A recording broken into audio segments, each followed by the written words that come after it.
Hey guys, and welcome to episode 5, I believe it is. I think it's Episode- 5. Yeah, I can't remember. we've been so busy with things. Episode 5, and today we're talking about conversion tracking for your brand, whether it's e-commerce or lead generation.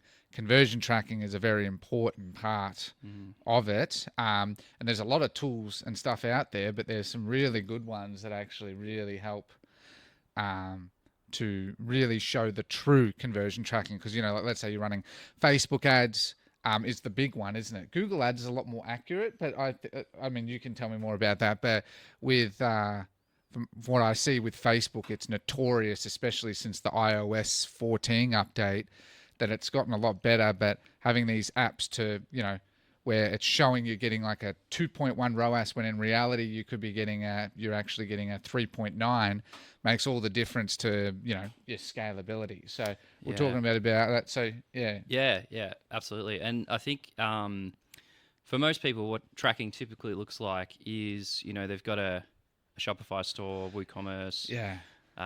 WordPress, whatever site it might be, and they're sending traffic from different sources, Google, Facebook, YouTube, whatever, and they then use GA4.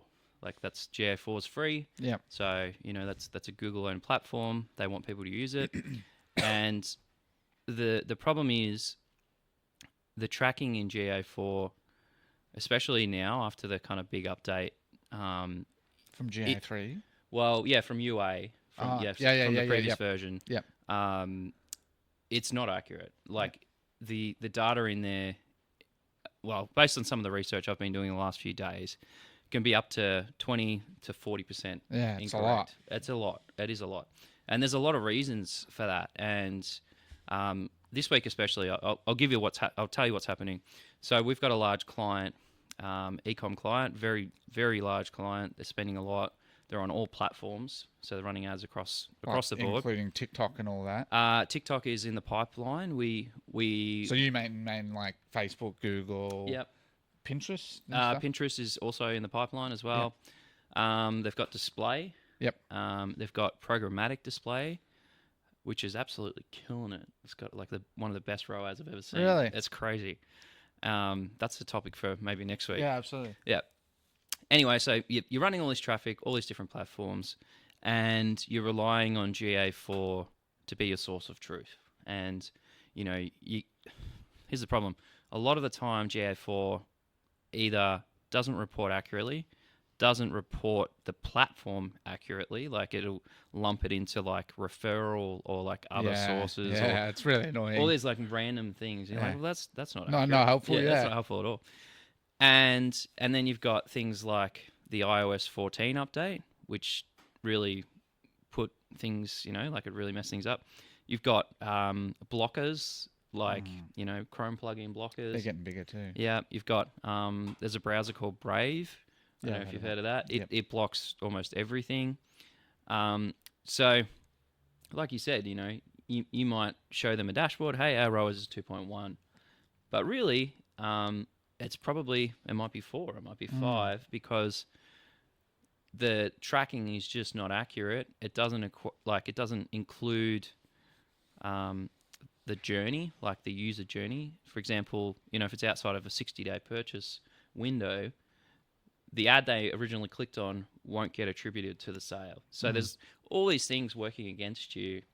And I think I probably should say, if you're in the early stages, just use GA4. It's free. Yeah, it's totally fine. It's like, as a beginner, that's what I was going to say too. Like, and when you're starting your business, using like the default Facebook and Instagram integration and Google and YouTube, or they call it Google and YouTube, but anyway, Google is perfectly fine. But as you scale, that's where you really start to see this massive drop off, don't you? Yeah, exactly. And it's especially true, like if you're running an agency and you're running paid traffic for people, like when you get on calls with clients and they're like, well, our ROAS was 3 last month and now it's only 2.2, and like always having to justify the bullshit. You're always having to justify it. And if the reporting is not accurate, like if you're getting onto a call with incorrect data, it's like the conversation becomes really hard. But when you can rely on the data and you know it's accurate and you've got really solid tracking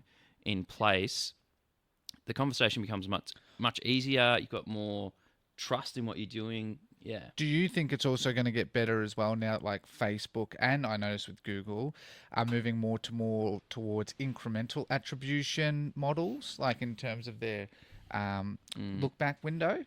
I mean, I don't think it'll ever fully fix it. Yeah. I think it'll get better. Yeah, definitely. But interestingly, like I did a little bit of homework, especially Google. They've got this AI attributions thing happening right now. Yeah.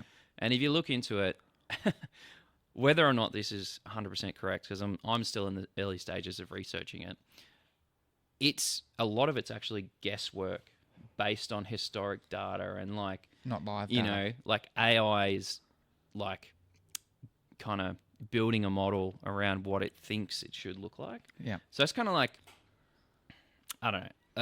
I think GA4, if you get to a certain stage, you're spending a lot of money. It's not the platform to use. Well, I mean, the cool thing with a number of these apps and stuff, because I've been looking into it, because with my brands and stuff as well. Yeah. A number of them, they don't charge anything until as like revenue. So like in many respects, there's no downside. Like only when you start getting sales and orders and that through consistently, it costs you money, but in the beginning you don't really have it, but then that you're getting accurate tracking. The amount of times I've been on looked at ad accounts myself, whether it was in my past agency or e-com brands, whatever, or anything, you always wonder, is this accurate? Right? That's the notorious thing, especially with Facebook. Is it accurate? Because you look at it and it's like, it just doesn't feel right. Like, and you look at Google Analytics and then the one where it says other or whatever it is, I can't remember. It's so annoying. I'm like, why can't you break that down? Like, because like, isn't it like I normally see like 20 to 30% of the traffic when you get and you look at conversions and everything is always in this other category, and and no matter what you try and do, there's no, like, I've read articles and Reddit threads and everything where people try and find workarounds to break that down. There's no way, like, because you don't have any control, which is really annoying. It is annoying. Tell you what is a good solution that not many people know about, also free, is Microsoft Clarity. Have you ever looked at that? Yeah. For heat maps. Yeah, but it also does a good job of tracking stuff. Oh, does it? I haven't used it for that. It's free. It's free to use. It's better than Hotjar. Yeah, it is better than Hotjar. Yeah, but I think like you're saying, as a free user, you're getting started. Definitely like GA4. Look at some of there are third-party tools that are free up to a certain amount of revenue. Awesome, go for that. But I think like once let's just use an example. Let's say you're spending 50K on paid ads for the month. Like, you're definitely growing and scaling. You really have to be super confident that every dollar you're spending is coming back to you. Yeah. And you can really say, hand on heart, I trust this data. I know that my ROAS is accurate. And you can see the ads that are winning. You can scale those. You can move budgets around. You can pause campaigns that are just not working. And I tell you, so this week I've actually spoken to a number of these third-party tools. Like, reached out to them, got on sales calls, spoke to them, looked at their knowledge base articles, watched YouTube content, and there's a few out there. The first one we spoke to was Hyros. And there's some things I really like about Hyros, and I've used it in the past. Another client. I thought Hyros was mainly for course sellers. Or they've pivoted. No. I think it started more towards that. Yeah, I think so. And then they've sort of pivoted to more e-com. Yeah. Well, as you mentioned, it's owned by Alex Becker, who, he did do a lot of course sales and stuff like that. So I'm sure it would have made sense to have a platform to help those people scale their stores and stuff like that. Makes total sense. But it is definitely a good platform. Like, for the right user case, I've seen a guy that's really big in the lead gen space. Does a lot of lead gen. He swears by it because he can track every metric in his funnel, which is great. It makes sense. You can track, opt-in, And the thing with any of these third-party tools, so Hyros, the other one I spoke to today or yesterday, I can't remember when it was. It's called ClickMagic, and there's another one I spoke to, and they're pretty expensive. Like it's like $1,000 plus tools per month. So they want the agencies. But the way they track is very interesting. How do you think they track? Do you mean to charge you, or do you mean track in the ad account itself? No. So how do they track accurate metrics? So how do they track like they use purchase? Well, see, because I'm looking at, as I was saying before, looking at the research I've done. They use a lot of third party. Like I think they use they'll set up their AWS servers. I can't remember. They use. I have to look into it. I'll need you to clarify, but I know it's a lot of third party, their own proprietary setup. That is, I think they're faster servers. That's all I sort of know off the top of my head. Yeah, and that's exactly what I thought too, and that is right to some level. But majority of what they do is all built around UTMs. Ah, yes. Yeah, which is very interesting. So, if you're not familiar, basically a UTM is a string of code or text that goes after the URL of the ad. So let's say I'm sending traffic to rickyhayes.com, and I want to track like which campaign's driving conversions. I'll create a unique UTM, and that UTM tells you the campaign, the ad set, the keyword, all those types of things. Like it's got a lot of detail. You can customize it, yeah. Yeah, so they use that, and then they also use server-side tracking. Yeah, that's it, server-side. Yeah, that was the word I was looking for. Which is a kind of a bit of a buzzword right now, but it's basically like, server from one side sending information back to the other server on the other side. So it's like you said, you might have a AWS hosted server that you pay for, and people interact with your site, purchase, blah, blah, blah, blah, blah.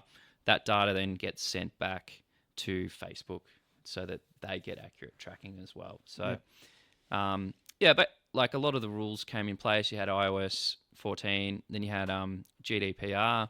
Yeah. Like all these different things. And there's probably there will be more. Yeah, there'll be more. Too. And it's basically to protect privacy and stuff like that, which, I think that's a good idea. But on a side note, I actually literally before I came here was watching a video that I'm personally interested in as I grow more of my brands. It's a tool that's sort of similar to conversion tracking, where you get so many website traffic, so much traffic, right? And most of the time you don't get their emails. You know what I'm getting at? Yeah. A tool I was looking at, I can't remember the name of it. I sent myself a note that you can actually just from the website traffic get about 20 to 40% of their emails. Wow. And then you put that into your email marketing tool, because I'm building, like my email marketing tool comes out in about a month, really excited about it. And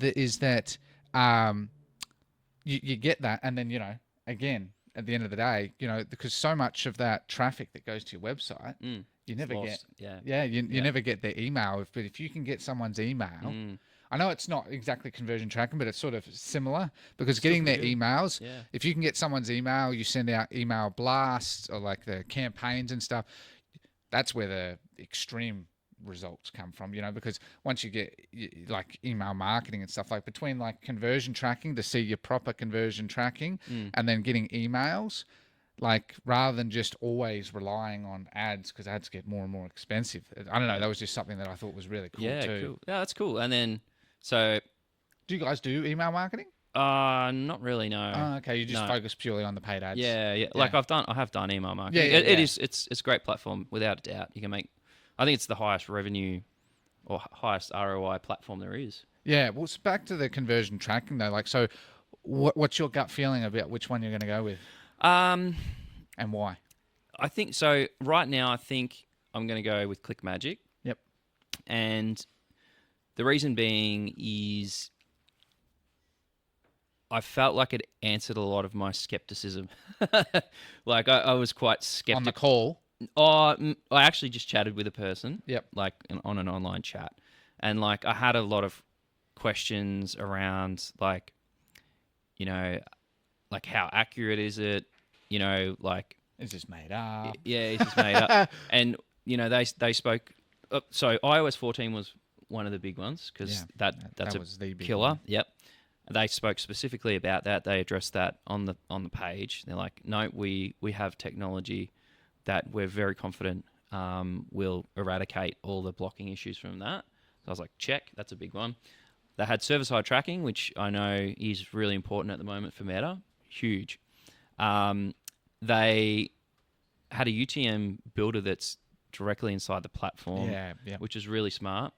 You can build client-facing dashboards, which for us is a big one because, the client wants to see that info. They if you get on a call, like you can send them a report, but they need time to consume it and like understand it. So is it a live dashboard or is it just a live like a dashboard? Yeah. You can schedule reports. Yeah, as well. Of course. Yeah. It was cheaper than Hyros as well, which I'm not paying for it myself, but nonetheless, it's still important. And then it's the price of the product scaled based on the revenue of the store. Yeah. So if your store earns more money, starts to scale, well, then they charge you a little bit more based on. Have you heard of TripleWhale? I've heard of it. Yeah. That one's one of the big ones. Too. Yeah, I've heard of that one too. I don't know if you're interested in looking at it, but that's one of the ones that I hear that a lot of marketers use that from what I've seen too. Yeah. Because it's also got influencer marketing tracking in it. Oh, cool. Too. That's cool. Yeah. So I don't know if you guys do that, but like, it is. I think it was more one of the first. You know how like it so there's a few out there. So I'm not saying it's the best, but I don't know if it's the cheapest either or most whatever. Yeah. I plan on testing a number of these, but as I said, like for me, it's just funny you brought it up because I'm planning to I'm building out my prototype using Vibe coding apps. Cool. So that's what I do. Sort of I do the research, do a Vibe coded. It's not perfect, of course. Pass it to the team. They then do the deep research and develop it for like 6 months, at least. Because they're huge apps, take a long time. Because I want to build it more for my ecom brands. Because I want to, like yourself, I want to have a media buying team that can I can just focus on smashing creatives. Because that's especially what it is on Facebook nowadays. Oh, it is. Yeah. Like I see, it's really you don't do any work in the ad set level. Like you do like. Very basic. Very basic, yeah. Like people have all these theories and stuff, and I'm just like, no, Facebook does most of the work for the ad set. It's just the ad. It's just the ad. And and if you have good conversion tracking to know which ad is doing best, then you can make similar creatives to that and just keep scaling and scaling and scaling. And that's the secret, isn't it? And that's why like having a good conversion tracking app is so damn important. Yeah, it really is, mate. Yeah. And it's like, I don't know if you've ever looked at like journey mapping, but... No, I haven't done that. So here's what's really cool, right? So let's say you visit my store. Yep. I grab your IP address and, I log you as a user type thing. You then make a purchase a week later and then 3 months later you come back and buy another product. Yep. And then another month after that, you come back and you spend $1,000, right? That entire journey for you as a customer is mapped inside a conversion tracking tool. Wow. So it just then compounds long term. Yeah, you get to see LTV, which is the most important thing. Super important, especially for ecom. Yeah. Yeah.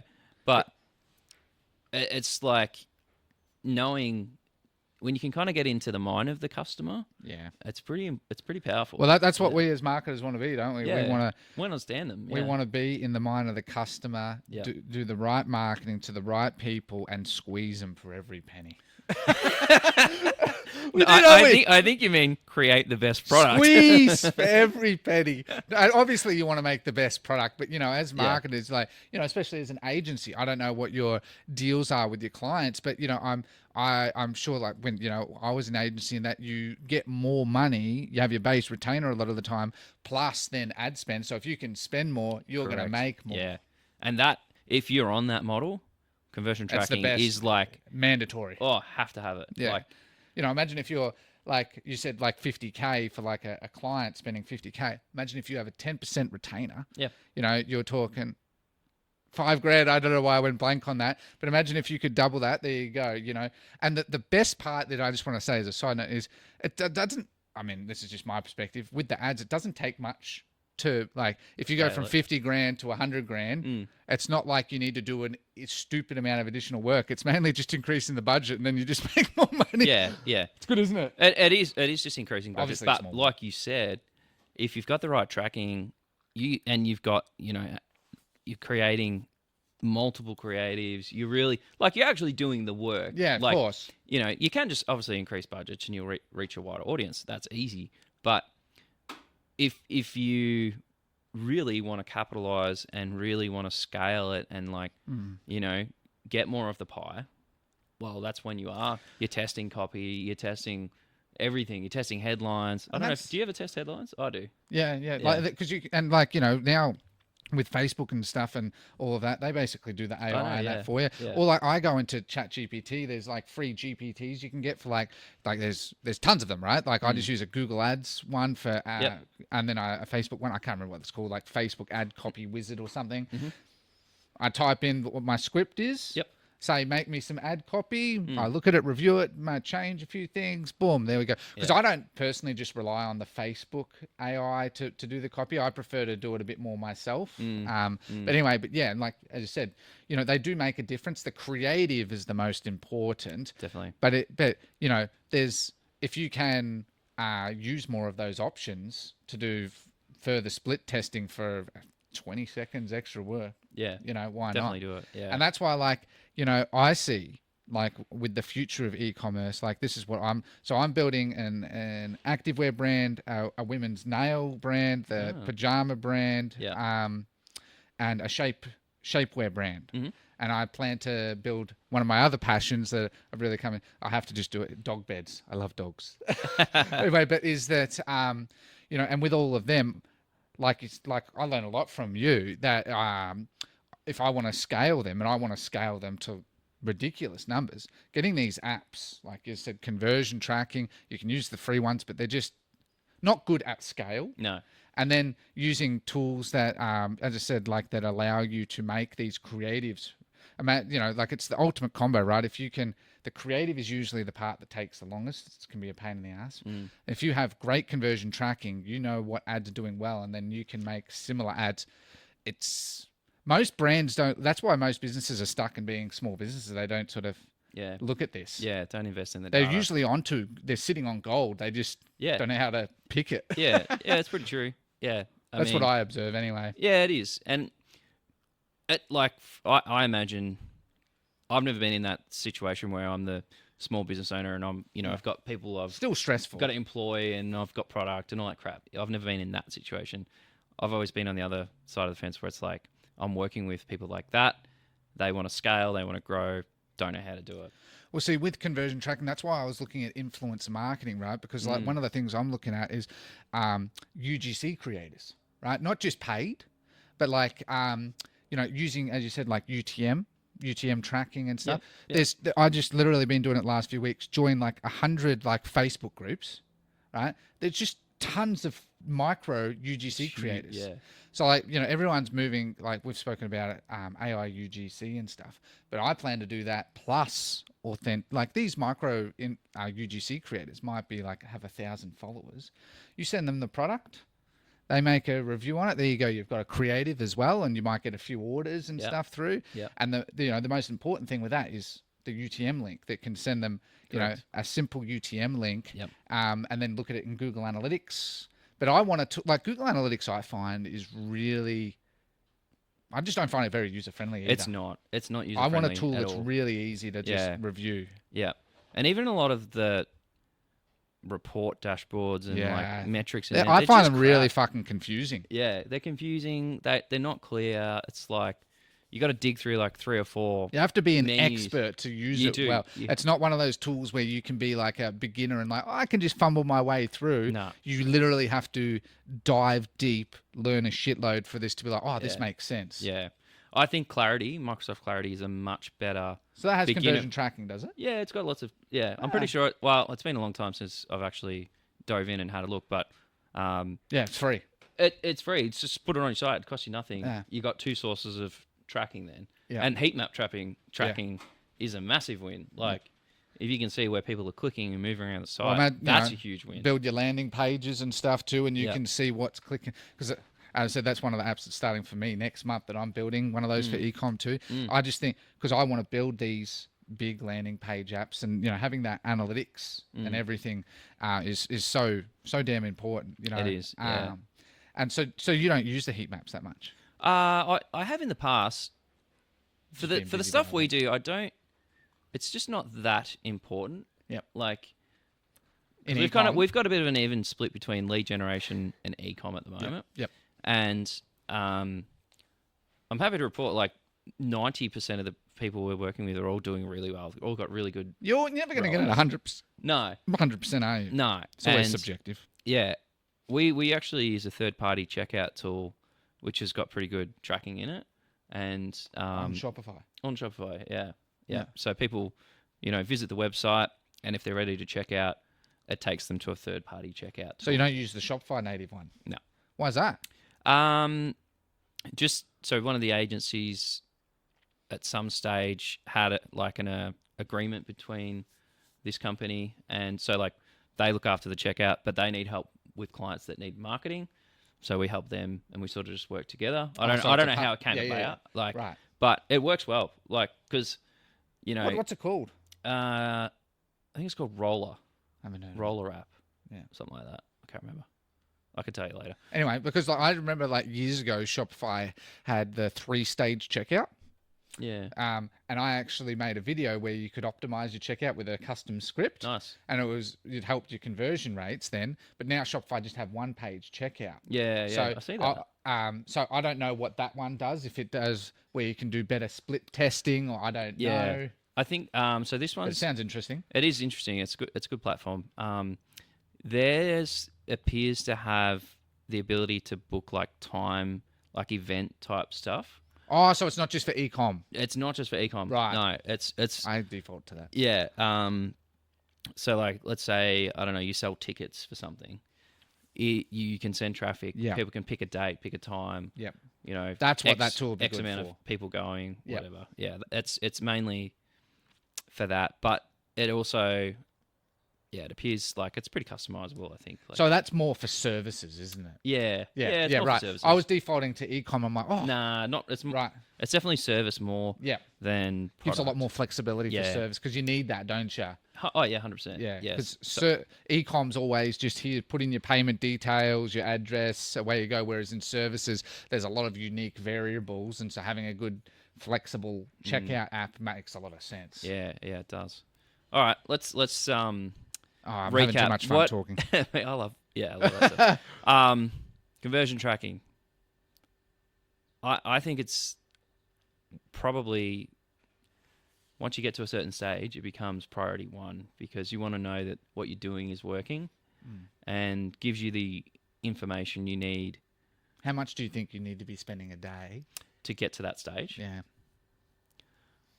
I think once you're, I don't know the exact dollar amount, but I think once you're generating over 30K a month, I think it's a worthwhile investment. I agree. And I also think that if you're spending on ads and you're noticing that, your store, you're getting lots of these sales, and then you're not seeing it in the Facebook, even if you're spending $200 a day, and you might be getting $1,000 a day, but you're noticing, well, hold on, but Facebook say I'm getting a 1.8 ROAS.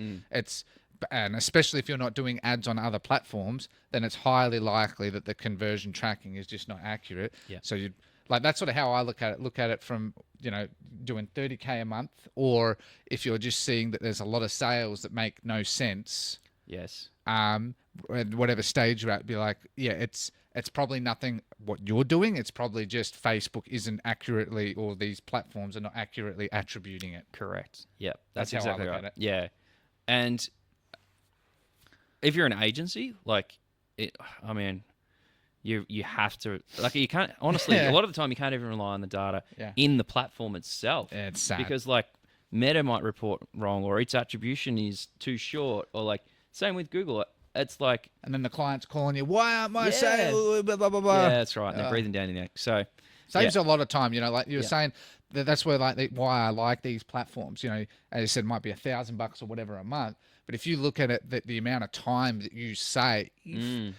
Not being on client calls, you know, instead of a half an hour call trying to skirt around it and explain this, might be like they might just send an email and be like, things are all good, don't worry about the email, the meeting. Yep.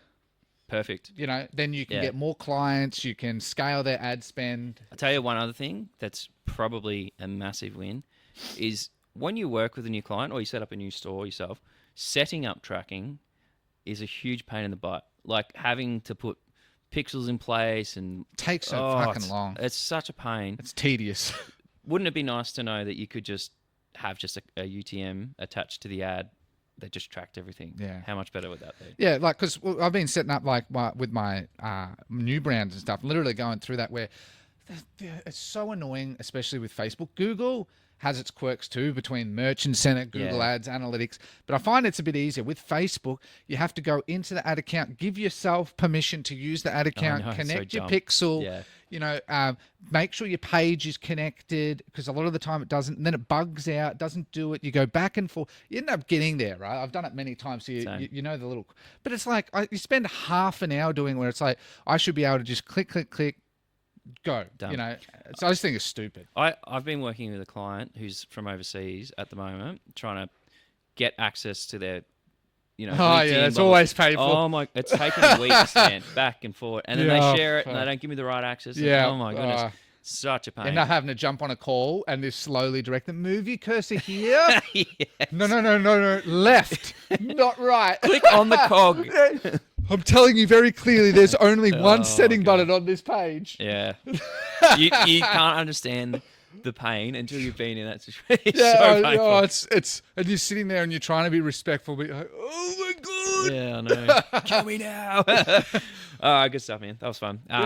Should we do Google Ads next week? I think so. Yeah, we've been talking about it, so. Thanks for your time, everyone. Right. See you next week. See you guys.